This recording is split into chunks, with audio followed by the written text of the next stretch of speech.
దేవుడు మనల్ని ఏర్పరచుకొని సిద్ధపరిచే విధానము.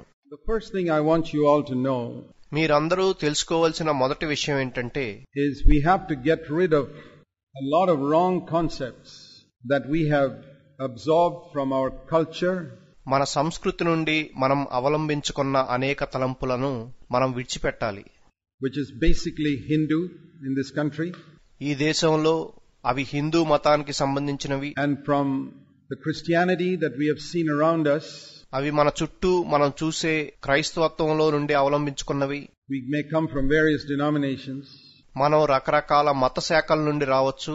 And if you don't fight a battle to get rid of your cultural prejudices, మీ సంస్కృతికి సంబంధించిన పక్షపాతాన్ని విడిచిపెట్టడానికి మీరొక పోరాటాన్ని పోరాడకపోతే, and the traditional prejudices you have from the Christendom, particular branch of Christianity you grew up in, మీరు పుట్టి పెరిగిన ఆ మతశాఖకు సంబంధించిన సాంప్రదాయపరమైన పక్షపాతాన్ని మీరు విడిచిపెట్టకపోతే, I'll tell you something. నేను మీతో ఏం చెప్తానంటే, you will never become the type of man or woman of God that God wants you to be. దేవుడు మిమ్మల్ని ఉండాలని కోరుకుంటున్న దైవజనుడిగా, దైవజనురాలిగా నువ్వు ఉండలేవు. I'm saying this from my own experience. నా సొంత అనుభవం నుండి చెప్తున్నాను. I decided when I became a Christian as a young man, I was 19 years old. నేను 19 ఏళ్ల యవనస్తుడిగా క్రైస్తవుడిగా మారినప్పుడు నేనేం నిర్ణయించుకున్నానంటే, that I would not be an Indian first, but a Christian first, and then an Indian. నేను మొదట భారతీయుడిగా కాక క్రైస్తవుడిగా ఉంటాను, తర్వాత భారతీయుడిగా ఉంటాను. So if there's a conflict between Indian culture and what the Bible taught, I would choose the Bible. భారతీయ సంస్కృతికి Bible చెప్పిన దానికి వైరుధ్యం ఉంటే నేను బైబిల్నే ఎంచుకుంటాను. And if there was a conflict between what my particular church denomination taught and what the Bible taught, I would choose the Bible. నా సంఘ శాఖ బోధించిన దానికి బైబిల్ బోధించిన దానికి వైరుధ్యం ఉంటే నేను బైబిల్నే ఎంచుకుంటాను. If you make that decision, మీరా నిర్ణయం తీసుకుంటే you will discover different things, habits maybe which your parents have followed. మీరు రకరకాల విషయాలను కనుగొంటారు.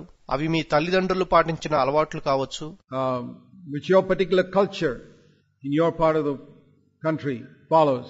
దేశంలో మీరుండే చోట ఉన్న సంస్కృతిలో అనుసరింపబడుతున్న విషయాలను కనుగొంటారు, which you have to decide you're not going to follow. వాటిని అనుసరించము అని మీరు నిర్ణయించుకోవాలి. You're going to be different because you got one example, that is Jesus Christ. మీరు వేరుగా ఉండాలనుకుంటారు, ఎందుకంటే మీ ముందున్న మాదిరి యేసుక్రీస్తు. So the best advice I can give you young people is to look unto Jesus and run the race, like it says in Hebrews 12 verse 1 and 2. యవనస్తులైన మీకు నేను ఇవ్వగలిగిన శ్రేష్టమైన సలహా ఏంటంటే, హెబ్రీ 12:1-2 వచనాల్లో చెప్పబడినట్లు యేసు వైపు చూచుచూ పందాన్ని పరుగెత్తుడి. And when it says, turn to that verse for a moment. ఆ వచనాన్ని ఒకసారి చూడండి. You got a notebook and a pencil. Please write so that you'll remember later on what you were told. మీ దగ్గరున్న notebook, పెన్సిల్తో మీకు చెప్పబడిన వాటిని రాసుకోండి. తర్వాత వాటిని మీరు గుర్తుంచుకోగలరు. You can't rely on your memory. మీ జ్ఞాపక శక్తి మీద మీరు ఆధారపడలేరు. Hebrews 12 verse 1 and 2. హెబ్రీ 12:1-2 వచనాలు. It says here, ఇక్కడ ఏం చెప్పబడిందంటే, let us lay aside every encumbrance or weight. మనము కూడా ప్రతి భారమును విడిచిపెట్టి, భారమంటే బరువు, everything that hinders us from following, and sin. మనలను వెంబడించకుండా ఆటంకపరిచే ప్రతి విషయాన్ని మరియు పాపాన్ని. What are these weights or encumbrances? ఈ భారములు, బరువులు అంటే ఏంటి? Sin is like a chain that ties our leg. You can't run the race if you got a chain tied to your leg, tied to some tree or post. పాపము మన కాలుకు కట్టబడి ఉన్న ఒక గొలుసు వంటిది. అదొక చెట్టుకు కట్టబడి ఉంటే మీరు పందాన్ని పరిగెత్తలేరు. You got to break those chains. ఆ గొలుసులను మీరు తెంచివేయాలి. Weights are, if you come to a 100 meters race and your pockets are full of heavy stones. బరువులంటే మీరొక 100 మీటర్ల పరుగు పందాన్ని పరిగెత్తడానికి వచ్చినప్పుడు మీ జేబుల నిండా రాళ్లుంటే you're not going to run very fast. మీరు వేగంగా పరిగెత్తలేరు. So you got to get rid of weights, and weights could refer to many things. మీరు ఆ బరువులను తొలగించుకోవాలి. బరువులంటే చాలా విషయాలు. but some of those things are these prejudices we have కానీ వాటిల్లో కొన్ని మనకున్న ఈ పక్షపాతాలు because of our culture or tradition or church background or whatever it is. అవి మన సంస్కృతికి, సాంప్రదాయాలకు, సంఘ శాఖలకు సంబంధించినవి కావచ్చు. Anything which doesn't look evil, అది చెడుగా కనబడకపోయినా ఏదైనా కావచ్చు, but which can hinder you from running the race. కానీ పందాన్ని పరిగెత్తకుండా మిమ్మల్ని ఆటంకపరచగలదు. It's not enough to just get rid of sin. పాపాన్ని తొలగించుకుంటే సరిపోదు. And I'll tell you this, if you take it seriously, మీకేం చెప్తానంటే, మీరు దాన్ని తీవ్రంగా తీసుకుంటే you may be different from a lot of other young people because they don't take some of these things seriously. మీరు ఇతర యవనస్తులకు వేరుగా ఉండొచ్చు. వాళ్ళు వీటిని తీవ్రంగా తీసుకోకపోవచ్చు. But you'll find in the long run that your life really counts for God. కానీ ముందు ముందు మీరేం చూస్తారంటే, మీ జీవితం దేవునికి ఉపయోగపడుతుంది. Because you're not going to be like the others. ఎందుకంటే మీరు ఇతరుల వలె ఉండాలనుకోవడం లేదు. If gossiping is a part of your culture, get rid of it. కుండాలాడటం మీ సంస్కృతిలో ఒక భాగం అయితే దాన్ని తొలగించుకోండి. And seek to fellowship with those who are more interested in prayer meetings. ప్రార్థనా కోటాలలో ఆసక్తి గల వారితో సహవాసం చేయటానికి ప్రయత్నించండి. I believe a lot of you young people should organize prayer meetings. మీలో ఎంతో మంది యవనస్తులు ప్రార్థనా కోటాలను నిర్వహించాలని నేను నమ్ముతాను. Don't just call everybody. అందరినీ పిలవద్దు. In fact, one of the most useless prayer meetings is where you call everybody. చెప్పాలంటే అందరినీ పిలిచే ప్రార్థనా కోటము ఎందుకు పనికిరాని ప్రార్థనా కోటము. You can only pray with those who have a burden. భారము గల వారితో మాత్రమే మనం ప్రార్థించగలము. When Jesus went in to pray for Jairus' daughter who was dead, యాయిరు కుమార్తెకు ప్రార్థించడానికి యేసు వెళ్ళినప్పుడు he even sent out 9 of his disciples. ఆయన తన శిష్యుల్లో కూడా 9 మందిని బయటికి పంపించేశాడు. He said, we don't want you here. మీరిక్కడొద్దు. Imagine 9 of his disciples being turned out of the room. ఆయన శిష్యుల్లో 9 మందిని బయటికి పంపించడం ఊహించుకోండి. He said, I only want Peter, James and John. నాకు పేతురు, యాకోబు, యోహాన్లు మాత్రమే కావాలి. A lot of people are offended with Jesus. అనేక మంది యేసు వల్ల అభ్యంతరపడ్డారు. A lot of people are offended with us when we select some people and don't select others, but that's fine. మేం కొంతమందిని ఎంచుకొని కొంతమందిని ఎంచుకోనప్పుడు అనేక మంది మాతో కూడా అభ్యంతరపడతారు. పర్వాలేదు. We're not here to please the world. మేమిక్కడ లోకాన్ని సంతోషపెట్టడానికి లేము. We're here to please God and accomplish something for God before we leave this earth. ఈ భూలోకాన్ని విడిచిపెట్టే ముందు దేవుణ్ణి సంతోషపెట్టడానికి, దేవుని కొరకు ఏదైనా సాధించడానికి మేమిక్కడ ఉన్నాము. And I want to ask you, how many of you are serious about saying, I want to accomplish something for God before I leave this earth? ఈ భూలోకాన్ని విడిచిపెట్టే ముందు నేను దేవుని కొరకు ఏదైనా సాధించాలి అనే తీవ్రత గలవారు ఎంతమంది మీలో ఉన్నారు? I remember when I was a young Christian and I read the biographies of these missionaries who went out to difficult places. నేను యవనస్తుడిగా ఉన్నప్పుడు కష్టమైన ప్రదేశాలకు వెళ్లిన మిషనరీల జీవిత చరిత్రలు చదవటం నాకు గుర్తుంది. It was very difficult for them over there. వాళ్ళు వెళ్లిన ప్రదేశాల్లో వాళ్లకు చాలా కష్టంగా ఉండేది. Their lives challenged me as a young man, and I said, boy, these fellows really accomplished something for God. What am I doing? నేను యవనస్తుడిగా ఉన్నప్పుడు వారి జీవితాలు నన్ను ఎంతో సవాలు చేశాయి. వీళ్లు దేవుని కొరకు ఏదో సాధించారు. నేనేం చేస్తున్నాను? I want to accomplish something for God before I leave this earth, and I decided that when I was 21. ఈ భూలోకాన్ని విడిచిపెట్టే ముందు నేను దేవుని కొరకు ఏదైనా సాధించాలనుకుంటున్నాను. ఆ విషయాన్ని నేను 21 సంవత్సరాలప్పుడే నిర్ణయించుకున్నాను. And I decided that no human being on the earth, no preacher, no group, nobody is ever going to hinder me from accomplishing what God wants me to accomplish before I leave this earth. ఈ భూలోకాన్ని విడిచిపెట్టే ముందు దేవుడు నేను సాధించాలనుకున్న వాటిని సాధించకుండా ఆటంకపరచడానికి ఏ మనుషుణ్ణైనా, బోధకుణ్ణైనా, సంఘాన్నైనా నేను అనుమతించనని తీర్మానించుకున్నాను. And because I made that decision, I look back on my life today with some satisfaction. నేను అలా తీర్మానించుకున్నాను కాబట్టి ఈ రోజు నేను జీవించిన జీవితాన్ని బట్టి సంతృప్తిగా ఉన్నాను. And I made a lot of enemies in Christendom. I couldn't care less. క్రైస్తవ ప్రపంచంలో నేను ఎంతో మంది శత్రువులను చేసుకున్నాను, కానీ నేను దాన్ని పట్టించుకోలేదు. I know God is my friend. దేవుడు నా స్నేహితుడని నాకు తెలుసు. I know the devil hates me like anything, and that's a great compliment to me. అపవాది నన్ను ఎంతో ద్వేషిస్తున్నాడని కూడా నాకు తెలుసు. అది నాకొక గొప్ప కితాబు. Now I want to say to you, నేను మీతో ఏం చెప్పాలనుకుంటున్నానంటే, your life can count for God if you decide now when you're young that you are going to be different from other young people. మీరు యవనస్తులుగా ఉన్నప్పుడు ఇతర యవనస్తుల కంటే మీరు వేరుగా ఉంటారని మీరు నిర్ణయించుకుంటే మీ జీవితం దేవునికి ఉపయోగపడుతుంది. Even other young people in your own church who are half-hearted, worldly, compromising, and many other things that hinder them from being disciples of Jesus. వాళ్ళు మీ సంఘానికి చెందిన యవనస్తులే కావచ్చు.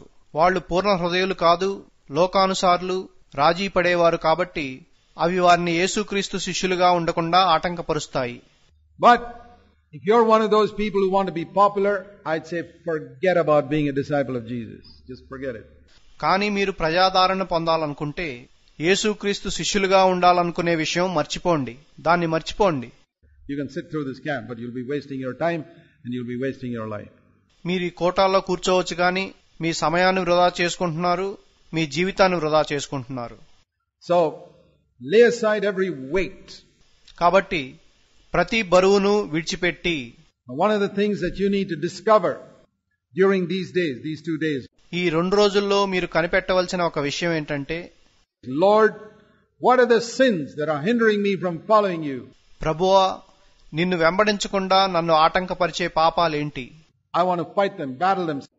వాటితో నేను పోరాడాలనుకుంటున్నాను. Some of those sins are so deep-rooted in our flesh. వాటిల్లో కొన్ని పాపాలు మన శరీరంలో చాలా లోతుగా వేరుపారుకుని ఉన్నాయి. It may take you many years to get rid of them. Never mind. వాటిని తొలగించుకోవటానికి మీకు అనేక సంవత్సరాలు పట్టొచ్చు. పర్వాలేదు. Say, Lord, if it takes me 10 years to get rid of this sin, ప్రభువా, ఈ పాపాన్ని తొలగించుకోవటానికి నాకు 10 ఏళ్లు పట్టినా I'm going to fight it for 10 years and get rid of it. నేను దాన్ని 10 ఏళ్ల పాటు పోరాడి దాన్ని తొలగించుకుంటాను. Don't give up. చేతులెత్తేయొద్దు. Don't ever say, okay, I've struggled for 5 years, I couldn't get victory. సరే, నేను 5 ఏళ్ల పాటు ప్రయాసపడ్డాను, నాకు విజయం రాలేదు అని ఎప్పుడూ చెప్పొద్దు. No. Determine that you're going to get victory over everything that your conscience tells you is wrong, even if it takes 10 years. లేదు, 10 ఏళ్లు పట్టినా నా మనస్సాక్షి తప్పని చెప్పే ప్రతి దానిపైన నేను విజయం పొందుతాను అని తీర్మానించుకోండి. If you're not filled with the Holy Spirit, pray what I prayed when I was a young man. మీరు పరిశుద్ధాత్మతో నింపబడకపోతే నేను యవనస్తుడిగా ఉన్నప్పుడు చేసిన ప్రార్థనే మీరు చేయండి. I said, Lord, if it takes 10 years for me to be genuinely filled with the Holy Spirit, I'm going to cry out to you till I get it. ప్రభువా, నేను నిజంగా పరిశుద్ధాత్మతో నింపబడటానికి 10 ఏళ్లు పట్టినా దాన్ని పొందే వరకు నేను నిన్ను వేడుకుంటూనే ఉంటాను. You know, God is a rewarder of those who diligently seek Him. ఆయన్ను ఆసక్తిగా వెదుకువారికి దేవుడు ప్రతిఫలాన్నిస్తాడు. If you don't seek Him wholeheartedly, I'll tell you right now, you won't find Him. నేను మీకు ఇప్పుడే చెప్తున్నాను, మీరు ఆయన్ను పూర్ణ హృదయంతో వెతకకపోతే మీరు ఆయన్ను కనుగోలేరు. If you got to please this person and that person and do this thing and the other thing as a priority in your life, మీరు ఈ వ్యక్తిని ఆ వ్యక్తిని సంతోషపెట్టాలనుకుంటే దాన్ని దీన్ని చేయడం మీ జీవితంలో ప్రధానమైతే you might as well forget it about being a disciple of Christ. క్రీస్తు శిష్యుడిగా ఉండటం అనే విషయం గురించి మర్చిపోండి. But I hope that some of you at least, I'll tell you honestly, I don't expect all of you to respond to this word. మీరందరూ ఈ మాటకు స్పందిస్తారని నేను ఎదురు చూడటం లేదు, కానీ కొందరైనా స్పందిస్తారని నేను ఆశిస్తున్నాను. Because there are a lot in a group like this, about 160 young people, there are always a number of people who are just not interested in listening to the word of God. ఇక్కడున్న 160 మంది యవనస్తుల గుంపులో దేవుని వాక్యాన్ని వినడానికి ఆసక్తి లేని వారు చాలా మంది ఉంటారని నాకు తెలుసు. I know that from years of experience. నాకు ఆ విషయం తెలుసు. అనేక సంవత్సరాల అనుభవం ద్వారా నాకు ఆ విషయం తెలుసు. And I know that there'll be a number of people who go out from here and they'll be attracted by something in the world and their friends and all that. ఇక్కడ నుండి వెళ్లే అనేక మంది లోకంలో ఉన్న వాటితో ఆకర్షింపబడతారని, వారి స్నేహితులతో ఆకర్షింపబడతారని నాకు తెలుసు. I say, please go ahead and do that. సరే, మీరు వెళ్లి అలా చేసుకోండి అని నేను వారితో చెప్తాను. Go your way. మీ దారిన మీరు వెళ్ళండి. But I'm speaking to the few here who are serious and say, I'm not going to let my friends influence me. I'm not going to let the world influence me. And I'm basically speaking these 2 days only to the rest of you. నా స్నేహితులు నన్ను ప్రభావితం చేయడానికి అనుమతించను, లోకం నన్ను ప్రభావితం చేయడానికి నేను అనుమతించను అని చెప్పగలిగే తీవ్రత గల వారితో మాత్రమే ఈ 2 రోజులు నేను మాట్లాడుతున్నాను. To those such people, the rest of you, this is a picnic. అటువంటి వారితో మాత్రమే. మిగతా వారికి ఇదొక విహారయాత్ర వంటిది. Have your picnic and go home. ఈ విహారయాత్రను ఆనందించి ఇంటికి వెళ్ళండి. But those of you who are serious about following the Lord in this crowd, I want to encourage you to take these days seriously. కానీ ఈ గుంపులో యేసుక్రీస్తును వెంబడించాలని తీవ్రతతో ఉన్నవారు ఈ 2 రోజులు మీరు తీవ్రంగా తీసుకోవాలని నేను ప్రోత్సహించాలనుకుంటున్నాను. And I'll tell you this, when you stand at the judgment seat of Christ, నేను మీతో ఏం చెప్తానంటే, మీరు క్రీస్తు న్యాయపీఠం ఎదుట నిలబడినప్పుడు and you look back over your life, you'll thank me for what I told you. తిరిగి మీ జీవితాన్ని చూసుకున్నప్పుడు నేను మీతో చెప్పిన వాటిని బట్టి నాకు వందనాలు చెప్తారు. If you take it seriously, మీరు దాన్ని తీవ్రంగా తీసుకుంటేనే you won't have any regret in that day. ఆ రోజు మీకు ఎటువంటి పశ్చాత్తాపం ఉండదు. That's what I live for. నేను దాని కొరకే జీవించాను. I say, Lord, I don't care what anybody in this world thinks about me. ప్రభువా, ఈ లోకంలో నా గురించి ఏమనుకున్నా నేను పట్టించుకోను అని చెప్పాను. They're not going to sit on the judgment seat judging me in the final day. చివరి దినాన న్యాయపీఠం మీద కూర్చుని నాకు తీర్పు తీర్చేది వారు కాదు.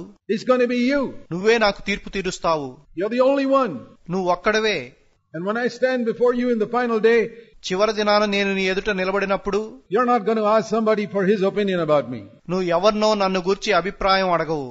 You're not going to ask somebody, what did you think of Zach? ఇతను గూర్చి నువ్వు ఏమనుకుంటున్నావు అని నువ్వు ఎవరిని అడగవు. He's not going to ask anybody.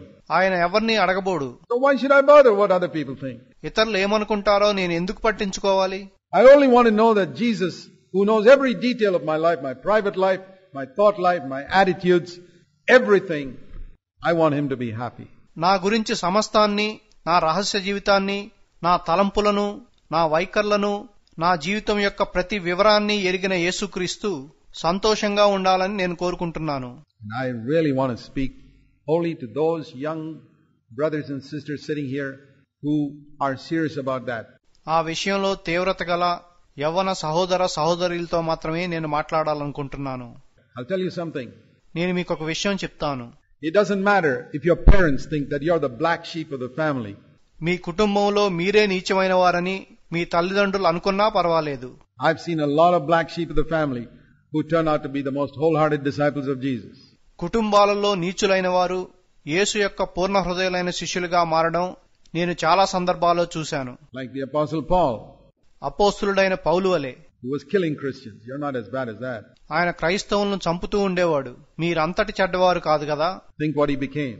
ఆయన ఏమయ్యాడో ఆలోచించండి. Or Peter, who denied Jesus 3 times, saying, I don't even know Jesus. లేక పేతురు విషయం తీసుకోండి.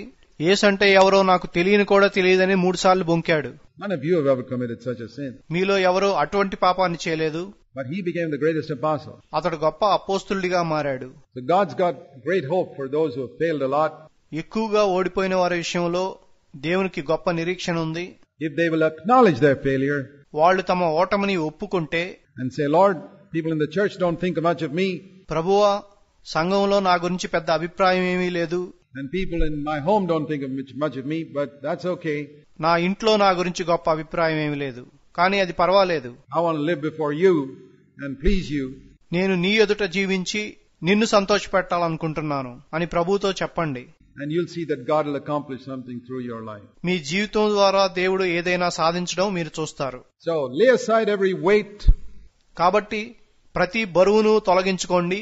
and lay aside every sin. ప్రతి పాపాన్ని తొలగించుకోండి. That's the thing that you need to think of during these days. ఈ రోజుల్లో మీరు ఆలోచించవలసిన విషయం ఇదే. How can I lay aside every sin? And ప్రతి పాపాన్ని నేను ఎలా తొలగించుకోగలను? then how can I lay aside every weight? ప్రతి బరువును నేను ఎలా తొలగించుకోగలను?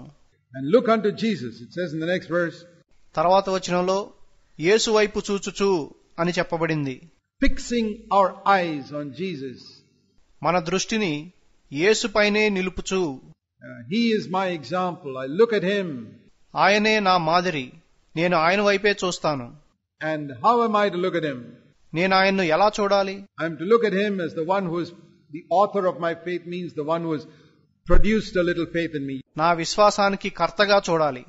కర్త అంటే నాలో విశ్వాసాన్ని కలుగజేసినవాడు. You fellas wouldn't be here, you folks wouldn't be here if Jesus had not produced some faith in you. యేసు మీలో కొంత విశ్వాసాన్ని కలుగజేయకపోయి ఉండుంటే మీరిక్కడ ఉండేవారు కాదు. The author means somebody who wrote some faith into your heart. కర్త అంటే మీ హృదయంలో కొంత విశ్వాసాన్ని రాసినవాడు. Don't take the credit for yourself. దానికి కారణం మీరే అని మీరు అనుకోవద్దు. Jesus wrote that faith in your heart. మీ హృదయంలో ఆ విశ్వాసాన్ని రాసింది ఆయనే. And he who began that book, ఆ గ్రంథాన్ని ఆరంభించిన ఆయన will complete it. దాన్ని పూర్తి చేస్తాడు. He'll finish the last page. ఆయన చివరి పేజీని పూర్తి చేస్తాడు. I believe that. దాన్ని నేను నమ్ముతాను. He's the author of my faith and he's going to be the finisher, perfecter of my faith. నా విశ్వాసానికి కర్త, దాన్ని కొనసాగించేవాడు, పరిపూర్ణం చేసేవాడు ఆయనే. And then I have to look at him as one. Listen, how am I to look at him? నేను ఆయన్ను చూడాలి. ఆయన్ను నేను ఎలా చూడాలి? వినండి. There are two ways in which I must look at him. నేను ఆయన్ను రెండు విధాలుగా చూడాలి. First of all, I must look at him as one who endured the cross. మొట్టమొదటిగా సిలువను సహించిన వానిగా నేను ఆయన్ను చూడాలి. Now that's not something you hear much about in Christianity today. ఈ రోజున క్రైస్తవ లోకంలో మీరు దాని గురించి ఎక్కువగా వినరు. Enduring the cross. సిలువను సహించుట. People talk about enjoying. ప్రజలు ఆనందించడం గురించి మాట్లాడతారు.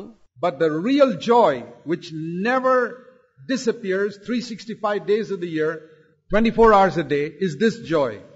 కానీ సంవత్సరానికి 365 రోజులు, రోజుకు 24 గంటలు మాయమవ్వని ఆనందం ఇటువంటి ఆనందం. The joy which the world gives you, even the joy you get out of some answered prayer or some prosperity or some healing, లోకం మీకిచ్చే ఆనందమైన, ప్రార్థనకు జవాబు పొందటం వల్ల వచ్చిన ఆనందమైన, లేక ఐశ్వర్యం వలన, లేక స్వస్థత వలన వచ్చే ఆనందం, I tell you that joy will not last 24 hours a day, 365 days of the year. ఆ ఆనందం రోజుకి 24 గంటలు, సంవత్సరానికి 365 రోజులు నిలువదు. But if you take up the cross కానీ మీరు సిలువను ఎత్తుకుంటే, and die to yourself, మీకు మీరు మరణిస్తే, and decide to follow Jesus, you'll have a joy. యేసును వెంబడించడానికి తీర్మానించుకుంటే మీకు ఎటువంటి సంతోషం ఉంటుందంటే, I'll tell you from my experience that you have 24 hours a day, 365 days a year. That's how it was with Jesus. నా అనుభవం నుండి నేను మీతో ఏం చెప్తానంటే, అది రోజుకు 24 గంటలు, సంవత్సరానికి 365 రోజులు ఉంటుంది. యేసు విషయంలో అదే జరిగింది. Who for the joy set before him endured the cross.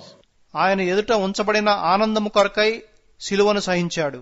His joy was a full joy. ఆయన ఆనందము సంపూర్ణ ఆనందము, Fullness of joy. సంపూర్ణ సంతోషము. And that came because he endured the cross. ఆయన సిలువను సహించడం వల్ల అది వచ్చింది. And he knew that if I go this way, I'll get joy all the time. నేను ఈ మార్గాన వెళ్తే నాకెల్లప్పుడూ సంతోషం వస్తుంది అని ఆయనకు తెలుసు. And he chose that way because that was the will of the Father. To ఆయన ఆ మార్గాన్ని ఎంచుకున్నాడు, ఎందుకంటే అది తండ్రి చిత్తము. take up the cross means basically that I don't do my own will, but the will of God. సిలువను ఎత్తుకోవడం అంటే నా చిత్తాన్ని నేను చేయకుండా దేవుని చిత్తాన్ని చేయడం. You know, a lot of people talk about taking up the cross and many people don't say, what does it mean? చాలా మంది సిలువను ఎత్తుకోవడం గురించి మాట్లాడతారు. అంటే ఏంటని కొంతమంది అడుగుతారు. Here it is. Think of a cross like this. ఒక సిలువ ఎలా ఉంటుందో ఆలోచించండి. This is the picture of a cross. My hands crossed. నా చేతులను సిలువ ఆకారంలో పెట్టాను. This is my will. This is God's will. ఇది నా చిత్తము, ఇది దేవుని చిత్తము. Going in different directions. ఈ రెండు వేరువేరు దిక్కుల్లో ఉన్నాయి. And where my will crosses God's will and I die to my will and I choose God's will, that is the cross. నా చిత్తం దేవుని చిత్తానికి వ్యతిరేకంగా ఉన్నప్పుడు, నేను నా చిత్తానికి మరణించి దేవుని చిత్తాన్ని చేసినప్పుడు అదే సిలువ అంటే. In some situation where you're tempted, మీరు శోధింపబడిన ఒక పరిస్థితిలో your conscience or the Holy Spirit says, this is the way Jesus would react in this situation. ఈ పరిస్థితిలో యేసు ఇలా స్పందించేవాడు అని పరిశుద్ధాత్మ మీ మనస్సాక్షి చెప్తారు. This is what Jesus would do in this temptation. ఈ శోధనలో యేసు ఇలా చేసేవాడు. And you hear another voice, which is the voice of your flesh, మీరు మరొక స్వరాన్ని వింటారు, అది మీ శరీరం యొక్క స్వరము. saying, no, you'll get some enjoyment if you go this way. నువ్వు ఈ మార్గం వెళ్తే నీకు కొంత ఆనందం వస్తుంది అని శరీరం చెప్తుంది. You need it, man. నీకది కావాలి. You need once in a while to enjoy yourself. అప్పుడప్పుడు నువ్వు ఆనందించాలి. That's this, your will. అది మీ చిత్తము. And there's God's will. ఇదేమో దేవుని చిత్తము. And at that moment, you're all alone. ఆ సమయంలో మీరు ఒంటరిగా ఉన్నారు. You're going to make a choice. మీరొక ఎంపిక చేసుకుంటారు. You're going to make a choice to either forget about the cross and do your will, or you're going to deny yourself and die. సిలువను మర్చిపోయి మీ సొంత చిత్తాన్ని చేసుకోవడానికి, లేక మిమ్మును మీరు ఉపేక్షించుకొని మరణించడానికి మీరొక ఎంపిక చేసుకుంటారు. And to your die means to die to your choice and do the will of God. మరణించడం అంటే మీ చిత్తానికి మరణించి దేవుని చిత్తాన్ని చేయడం. And you keep doing that, then you'll become a man of God, a woman of God. నువ్వు అలా చేస్తూ పోతే నువ్వు దైవజనుడిగాను దైవజనురాలిగాను మారిపోతావు. Otherwise you can come to 10,000 camps like this, you'll never get anywhere.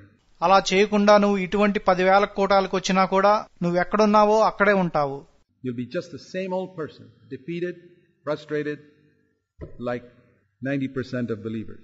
90% మంది విశ్వాసుల వలె ఓడిపోతూ నిరాశపడుతూ ఇదివరకు నువ్వు ఉన్నట్లే ఉంటావు. Perhaps 95%. బహుశా 95% కావచ్చు. There are very few believers who can say, I have a very satisfying Christian life. నాకు సంతృప్తితో కూడిన క్రైస్తవ జీవితం ఉందని చెప్పే విశ్వాసులు చాలా కొద్ది మందే. You go and ask people honestly, do you have a satisfying Christian life? మీరు ప్రజలను యథార్థంగా అడగండి, మీకొక సంతృప్తితో కూడిన క్రైస్తవ జీవితం ఉందా అని. I guarantee 95% will tell you no.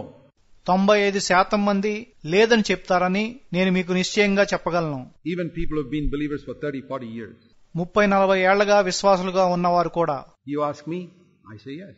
మీరు నన్ను అడిగితే నేను ఉంది అని చెప్తాను. I have a very satisfying Christian life. నాకెంతో సంతృప్తితో కూడిన క్రైస్తవ జీవితం ఉంది. I'm not all that I should be. I haven't become like Jesus. I've got a long way to go. నేను ఉండవలసిన విధంగా లేను. నేను క్రీస్తు వలె పూర్తిగా మారిపోలేదు. ఇంకా చాలా దూరం వెళ్ళాలి. But according to my present level, I'm very satisfied. కానీ నా ప్రస్తుత స్థాయిని బట్టి నాకెంతో సంతృప్తి ఉంది. Because I made a decision years ago. ఎందుకంటే అనేక సంవత్సరాల క్రితం నేను ఒక తీర్మానం తీసుకున్నాను. That I'm going to choose God's will wherever I know it. There may be many areas where I don't know it. That's okay. నాకు తెలిసిన విషయాలన్నిట్లో దేవుని చిత్తాన్నే ఎంచుకుందామని. అనేక విషయాల్లో నాకు దేవుని చిత్తం తెలియకపోవచ్చు. అది సరే. God doesn't hold me responsible for what I don't know. నాకు తెలియని విషయాల గురించి దేవుడు నన్నేమీ అడగడు. Just like you will not get a 10th standard examination paper when you're in the 5th standard.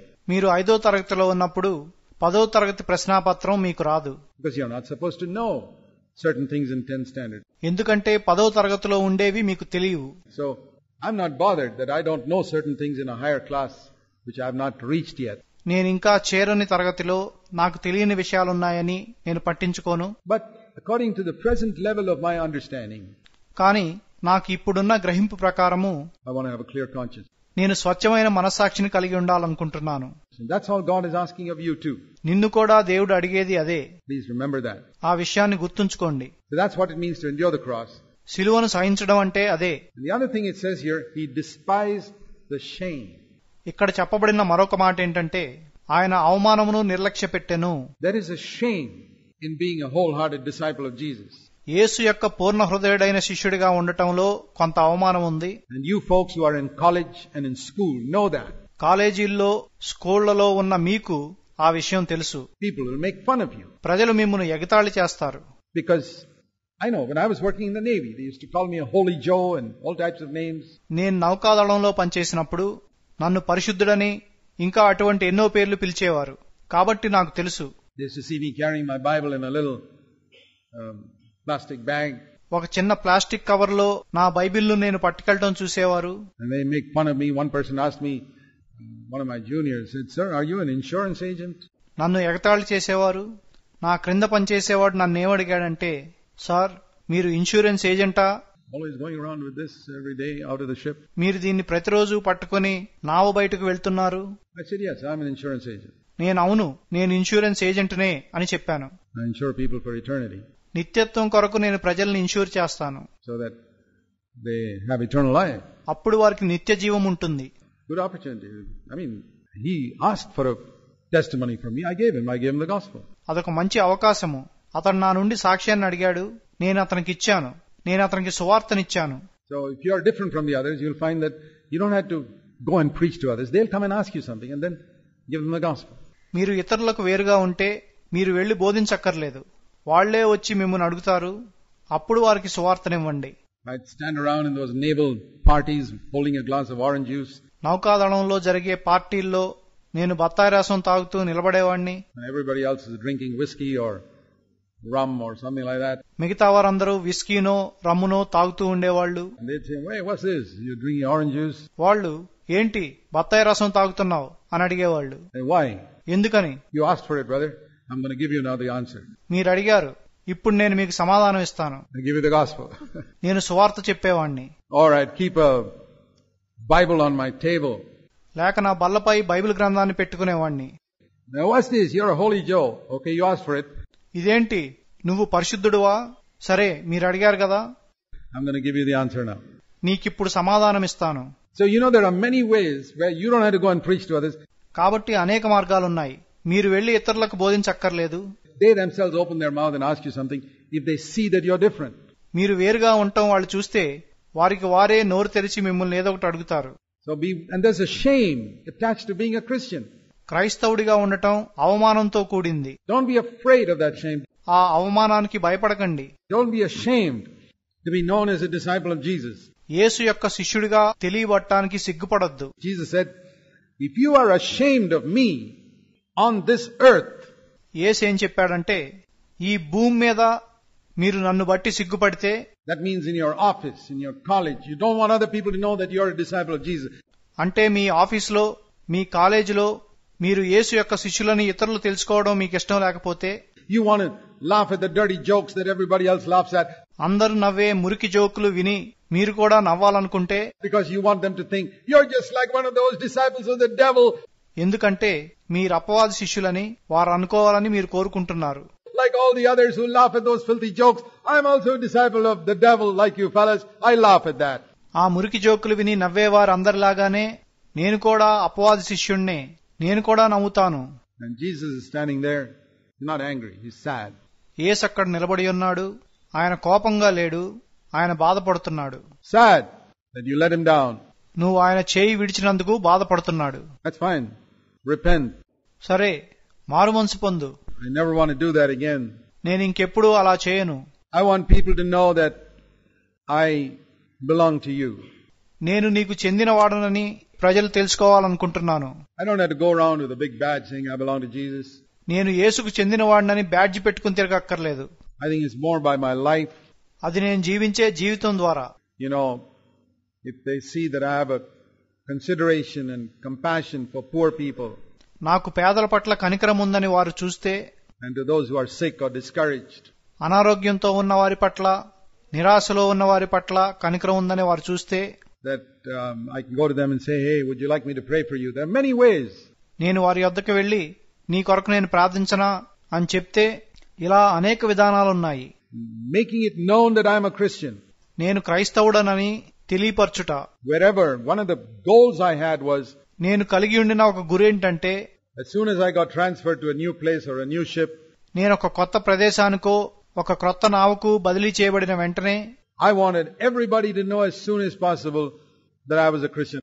నేను క్రైస్తవుడినని సాధ్యమైనంత త్వరగా అందరూ తెలుసుకోవాలని కోరుకున్నాను. I never wore a badge at any time. నేను ఎప్పుడూ బ్యాడ్జ్ పెట్టుకోలేదు. I was not permitted with my naval uniform. You couldn't wear badges. నేను వేసుకున్న యూనిఫామ్ పైన బ్యాడ్జ్ పెట్టుకోవడానికి అనుమతి ఉండేది కాదు. I looked like anybody else. నేను అందరిలాగానే కనబడేవాణ్ణి. But if they came to my room, they'd see maybe a calendar or Christian calendar or something there that made it known that I was not this run-of-the-mill, usual type of Christian.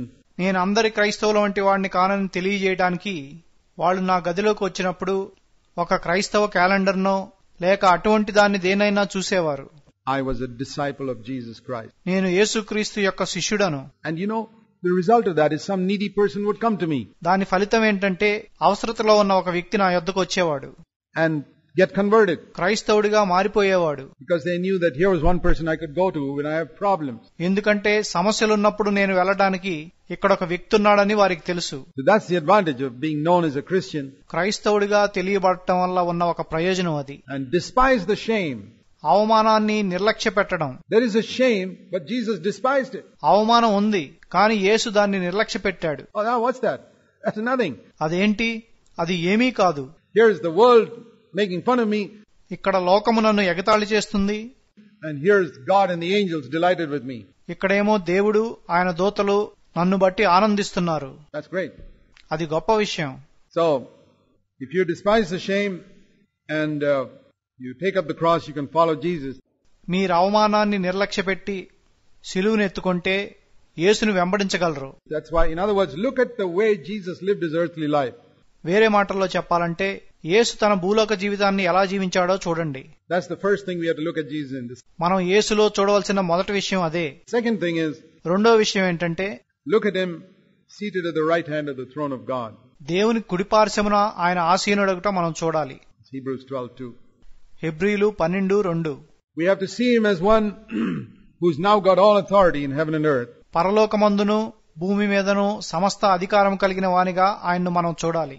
And if you really seek to please him, I'll tell you something. ఆయన్ను మీరు నిజంగా సంతోషపెట్టాలనుకుంటే నేను మీకు ఒక విషయం చెప్తాను. Do you know that when you listen to God, God will listen to you? మీరు దేవుణ్ణి విన్నప్పుడు ఆయన మిమ్మును వింటాడని మీకు తెలుసా? Isn't that good? అది మంచిది కాదా? I remember in my younger days when I disobeyed God in something for 1.5 years. It was water baptism. నా యవ్వన దినాల్లో నేను ఒక విషయంలో 1.5 సంవత్సరాల పాటు దేవునికి లోబడలేదు. అది నీటి బాప్తిసం. And I knew I had to take it and I didn't take it. అది తీసుకోవాలని నాకు తెలుసు, కానీ నేను తీసుకోలేదు. Every time I knelt down to pray, నేను ప్రార్థించడానికి మోకరించిన ప్రతిసారి I would feel God was saying to me, "You're not listening to me. Why should I listen to you?" నువ్వు నా మాట వింటలేదు, నేను నీ మాట ఎందుకు వినాలి అని దేవుడు చెప్తున్నట్లు నాకు అనిపించింది. Do you know why many of your prayers are not answered? మీ ప్రార్థనల్లో అనేకమైన వాటికి మీరు ఎందుకు జవాబు పొందట్లేదో మీకు తెలుసా? God's saying, "You're not listening to me in that area. Why should I listen to you?" ఆ విషయంలో నువ్వు నా మాట వింటలేదు, నేను నీ మాట ఎందుకు వినాలి అని దేవుడు చెప్తున్నాడు. It's a wonderful thing to listen to God. దేవుని మాట వినడం అద్భుతమైన విషయం. Because God will listen to you then. అప్పుడు దేవుడు మీ మాట వింటాడు. That's the secret. అదే రహస్యం. If you honor Him, He will honor you. మీరు ఆయన్ను గణపరిస్తే ఆయన మిమ్మును గణపరుస్తాడు.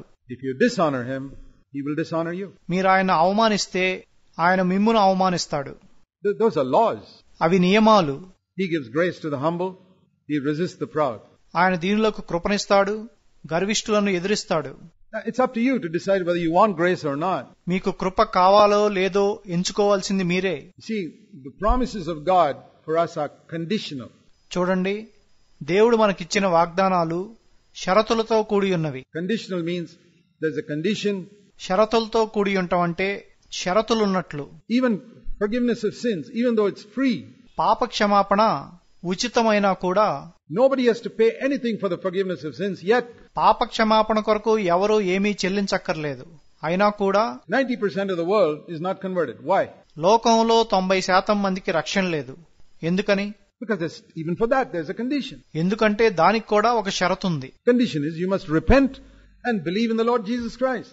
షరతు ఏంటంటే మీరు మారుమనసు పొందాలి, ప్రభు అయిన యేసుక్రీస్తునందు విశ్వాసం ఉంచాలి. So right from the beginning of the Christian life, కాబట్టి క్రైస్తవ జీవిత ఆరంభం నుండి you can have everything from God, but there are certain conditions. మీరు దేవుని నుండి సమస్తాన్ని పొందొచ్చు, కానీ షరతులున్నాయి. I will never leave you nor forsake you looks like an unconditional promise in Hebrews 13.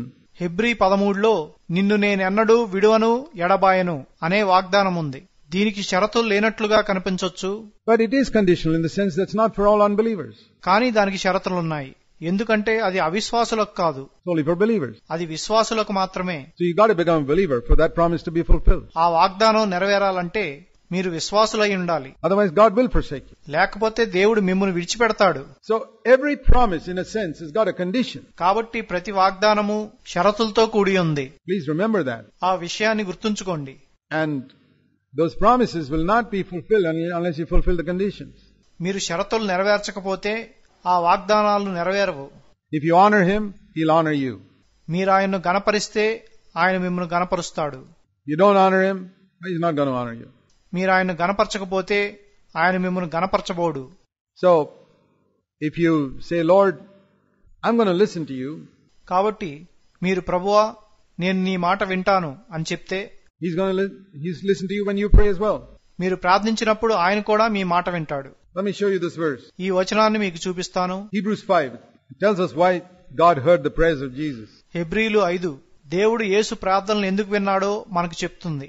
Hebrews 5, హెబ్రీలు 5వ అధ్యాయము it says in verse 7, 7వ వచనం ఏం చెప్తుందంటే, in the days of His flesh, referring to Jesus Christ, శరీరధారి అయి ఉన్న దినములలో ఇది యేసు గూర్చి చెప్పబడింది. He offered up prayers and supplications with loud, actually strong crying, not loud, strong crying and tears.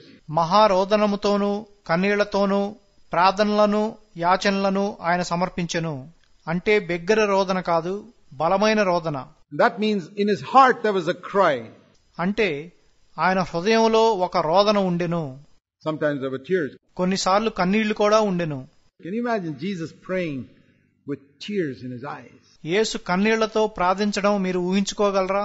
And he wasn't praying with tears because somebody insulted him or called him the devil. ఆయన్ని ఎవరో అవమానపరిచారని, అపవాదని పిలిచారని ఆయన కన్నీళ్లతో ప్రార్థించలేదు. We weep sometimes because somebody treated us badly. మనల్ని ఎవరో సరిగ్గా చూడలేదని మనం కన్నీళ్లు కారుస్తాము. Or somebody insulted us or we didn't get what we wanted. లేక ఎవరైనా అవమానపరిచారని, లేక ఇష్టమైన దాన్ని పొందలేదని కన్నీళ్లు కారుస్తాము. Jesus never wept once because he didn't get what he wanted. యేసు ఒక్కసారి కూడా తనకిష్టమైన దాన్ని పొందనందుకు కన్నీళ్లు కార్చలేదు.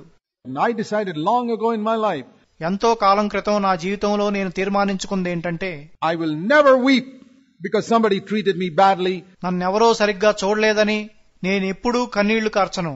Or I didn't get what I wanted. లేక నాకిష్టమైన దాన్ని పొందలేదని, Or something went wrong in my life. Or నా జీవితంలో ఏదో తప్పు జరిగిందని, anything that affects me. నాకు సంబంధించిన ఏ విషయమైనా కూడా. Like that, all these earthly things. I'm never going to shed a single tear. ఈ భూలోక సంబంధమైన విషయాల గురించి నేనొక్క కన్నీటి బొట్టును కూడా కార్చను. But I am going to weep if I sin. కాని నేను పాపం చేస్తే కన్నీరు కారుస్తాను. In some area, in my thoughts, or in some area where other people didn't see it, but అది ఏ విషయంలోనైనా కావచ్చు, నా తలంపుల్లో కావచ్చు, ఇతరులు దాన్ని చూడలేదు. Lord, I slipped up there. ప్రభువా, నేనక్కడ జారిపడ్డాను. I am going to weep and cry at night on my pillow. రాత్రిపూట నా దిండుపైన ఏడుస్తూ కన్నీళ్లు కారుస్తాను. And ask God to help me. నాకు సహాయం చేయమని దేవుణ్ణి అడుగుతాను. That's what it means to follow Jesus. యేసుని వెంబడించడం అంటే అదే. I've heard, every camp I go to for young people, one question is, నేను వెళ్లే ప్రతి యవనస్తుల కోటాల్లో ఒక ప్రశ్న ఏంటంటే, why can't I get victory over sin? నేను పాపం మీద జయాన్ని ఎందుకు పొందలేకపోతున్నాను? I'll tell you, you pray like Jesus prayed, you'll get victory over sin very quickly. మీతో చెప్తాను, మీరు యేసు ప్రార్థించినట్లు ప్రార్థిస్తే మీకు చాలా త్వరలోనే పాపం పైన జయమొస్తుంది. When was the last time you wept on your pillow at night and said, God, I'm sinning, please help me? ప్రభువా, నేను పాపం చేస్తున్నాను, నాకు సహాయం చేయి అని రాత్రిపూట మీరు ఏడ్చి ఎంతకాలం అయింది? You've never done it? మీరెప్పుడూ చేయలేదా? You want victory over sin, you won't get it. In 100 years you won't get it. మీకు పాపం మీద జయం కావాలా? మీకు అది రాదు. 100 సంవత్సరాలైనా మీకు పాపం మీద జయం రాదు. How can you get it when you're not earnest? మీకు ఆసక్తి లేకపోతే అది ఎలా వస్తుంది? God is a rewarder of those who diligently seek Him. ఆయన్ను ఆసక్తితో వెదుకువారికి దేవుడు ప్రతిఫలాన్ని ఇస్తాడు. He says, you will seek me and find me when you search for me with all your heart. మీ హృదయం అంతటితో నన్ను వెదకినప్పుడు మీరు నన్ను కనుగొందురు అని ఆయన అంటున్నాడు. And so it says here, కాబట్టి ఇక్కడ ఏం చెప్పబడిందంటే, he prayed with strong crying and tears to the one who was able to save him from death.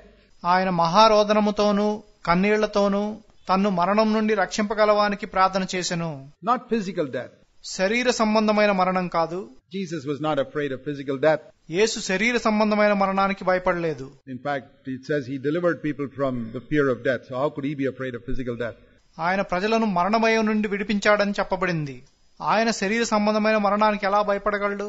Martyrs have gone to the flames and to lions to be eaten by them with singing a song. There was no fear in them.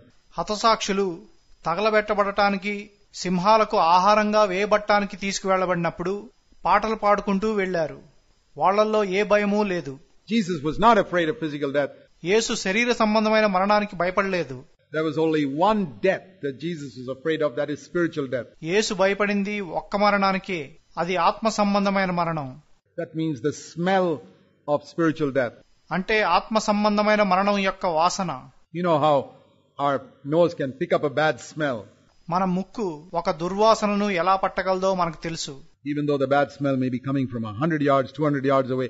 ఆ దుర్వాసన 200 మీటర్ల దూరం నుండి వచ్చినా సరే, You say, I pick it up something and I move away from that area. నాకు వాసన వస్తుంది అని చెప్పి మీరు అక్కడి నుండి వెళ్లిపోతారు. Well, Jesus was sensitive to sin like that. యేసు పాపం విషయంలో అలాగే ఉన్నాడు. He didn't have to go and plonk himself into that muck before he realized it was sin. ఆయన పాపంలోకి వెళ్ళిన తర్వాత అది పాపమని గ్రహించలేదు. He picked it up from a long distance. అది ఎంతో దూరంగా ఉండగానే ఆయన పసిగట్టాడు. Hey, that's sinful. And he turned away. అది పాపమని చెప్పి వెనుదిరిగాడు. That's how he hated sin. ఆయన పాపాన్ని ఆ విధంగా ద్వేషించాడు. And so it says here, కాబట్టి ఇక్కడ ఏం చెప్పబడిందంటే that smell of death, he would avoid it. ఆ మరణ వాసనను ఆయన తప్పించుకునేవాడు. Far away. That is sin there. That's why he never sinned. దూరంగా ఉండగానే అది పాపమని గ్రహించాడు. అందుకనే ఆయన పాపం చేయలేదు. Because he'd pick up a smell there. ఎందుకంటే ఆయన వాసనను పట్టేశాడు. Hey, that's not too good. లేదు, అదంత మంచిది కాదు. Now you pick up that smell too, but మీరు కూడా ఆ వాసనను పట్టేయొచ్చు. కానీ if you keep indulging in it, మీరు దాన్ని చేస్తూ పోతే you lose that sense of smell and then you begin to sin. ఇక వాసనను పట్టలేరు. అప్పుడు పాపం చేయటం ప్రారంభిస్తారు. You tell lies. మీరు అబద్ధాలు చెప్పినప్పుడు After some time you lose the sense of sin in that area. కొంతకాలం తర్వాత ఆ విషయంలో పాపం యొక్క గ్రహింపును పోగొట్టుకుంటారు. If you lust and don't confess it, మీరు దురాశపడి దాన్ని ఒప్పుకోకపోతే well, you lose the sensitivity there. ఆ విషయంలో గ్రహింపును పోగొట్టుకుంటారు. But Jesus he prayed, oh Father, keep me from this, keep me from sin, which ends in death. కాని యేసు తండ్రి మరణానికి దారితీసే పాపం నుండి నన్ను కాపాడు అని ప్రార్థించాడు. And it says he was heard. ఆయన అంగీకరింపబడెను అని ఇక్కడ చెప్పబడింది. Because of his godly fear. ఆయన భయభక్తులు కలిగి ఉన్నందున. How do we know he had a godly fear? Because he shrank away from sin. ఆయనకు భయభక్తులు ఉన్నాయని మనకెలా తెలుసు? ఎలాగంటే ఆయన పాపానికి దూరంగా ఉన్నాడు. As soon as there was a smell of it, he turned away from it. I don't want it. ఆ వాసన రాగానే ఆయన వెనుదిరిగాడు. నాకు అది వద్దన్నాడు. I don't care if all my friends go that way. I don't want it. నా స్నేహితులందరూ ఆ దారిలో వెళ్ళినా పర్వాలేదు. నాకు అది వద్దు. Think if God can find in this crowd young men and women like that. దేవుడు ఇక్కడున్న గుంపులో అటువంటి యవన స్త్రీలను పురుషులను కనుగోగలిగితే ఎలా ఉంటుందో ఆలోచించండి. I tell you, it will delight the heart of God. అది దేవుని హృదయాన్ని ఆనందింపచేస్తుందని మీతో చెప్తాను. And India will have some man of God, some woman of God 10-15 years from now. ఇప్పటి నుండి 10-15 ఏళ్ల తర్వాత భారతదేశంలో ఒక దైవజనుడు ఒక దైవజనరాలు ఉంటారు. It takes 10-15 years. దానికి 10-15 ఏళ్లు పడుతుంది. You're not going to be a man of God tomorrow. మీరు రేపే దైవజనులైపోరు. But if you make that decision now, 10-15 years from now, కానీ మీరు ఇప్పుడు ఆ తీర్మానం తీసుకుంటే ఇప్పటి నుండి 10-15 ఏళ్ల తర్వాత India will have a man of God and a woman of God. భారతదేశానికి ఒక దైవజనుడు ఒక దైవజనరాలు ఉంటారు. But I don't know. అయితే నాకు తెలీదు. I've been so disappointed with so many young people I have seen. నేను చూసిన అనేక యవ్వనస్తులను బట్టి నేను నిరాశ చెందాను. They all follow the crowd. వాళ్ళందరూ గుంపునే వెంబడిస్తారు. Or they follow Jesus for a while and then they find it's too difficult to go alone, this lonely way. లేక కొంతకాలం వారు యేసును వెంబడిస్తారు. తర్వాత ఈ ఒంటరి మార్గంలో ఒంటరిగా వెళ్ళడం చాలా కష్టం అనిపిస్తుంది. I found my Christian life very lonely. నా ఆత్మీయ జీవితం ఒంటరితనంతో కూడి ఉండటం నేను కనుగొన్నాను. But I decided to stick it out. కానీ నేను కొనసాగించడానికి నిర్ణయించుకున్నాను. Because I looked at Jesus. ఎందుకంటే నేను యేసు వైపు చూచాను. And I can imagine in Nazareth, there was nobody else who was interested in living an absolutely pure life except Jesus. నజరేతులో యేసు తప్ప పవిత్రమైన జీవితాన్ని జీవించడానికి ఆసక్తి కలిగి ఉన్నవారు ఇంకెవరూ లేరని నేను ఊహించుకోగలను. This is a young man, 18, 19 years old, 20 years old. యేసు 18, 19, 20 ఏళ్ల యవనస్తుడిగా ఉన్నాడు. Not a single person in Nazareth was interested in living a holy life. నజరేతులో ఒక్క వ్యక్తి కూడా పరిశుద్ధమైన జీవితం జీవించడానికి ఆసక్తి కలిగి లేడు. He was lonely. ఆయన ఒంటరిగా ఉన్నాడు. And I used to look at his example as a lonely person. ఒంటరిగా ఉన్న వ్యక్తిగా నేను ఆయన మాదిరిని చూచాను. I used to remember when I was on the ship, I was a lonely person. నేను ఓడలో ఉన్నప్పుడు నేను ఒంటరిగా ఉండేవాణ్ణి. And the only one in the whole ship who was interested in living a holy life. ఆ ఓడ మొత్తంలో పరిశుద్ధమైన జీవితంలో ఆసక్తి కలిగి ఉన్నవాణ్ణి నేను ఒక్కడే. I said, fine. నేను సరే అనుకున్నాను. I have one example at least in Jesus. యేసులో నాకు ఒక్క మాదిరైనా ఉంది. Doesn't matter if I don't have other examples before me, but I have Jesus as an example. I'm going to follow him. ఇతరులెవరూ మాదిరిగా లేకపోయినా పర్వాలేదు. యేసు నాకు మాదిరిగా ఉన్నాడు. నేను ఆయన్ను వెంబడిస్తాను. And I cried out నేను మొర్రపెట్టాను, and said, Lord, preserve me, preserve me, preserve me. ప్రభువా నన్ను కాపాడు, కాపాడు, కాపాడు. You need to cry out. If Jesus need to cry out and to be protected, you think you're going to get it any other way? మీరు మొర్రపెట్టాలి. యేసే కాపాడబట్టానికి మొర్రపెడితే మీకింకేదైనా మార్గం ఉందా? I'll tell you the answer to many of your questions is, నేను చెప్తాను. మీ ప్రశ్నలలో అనేకమైన వాటికి జవాబు ఏంటంటే, you are half-hearted. మీరు పూర్ణ హృదయులు కాదు.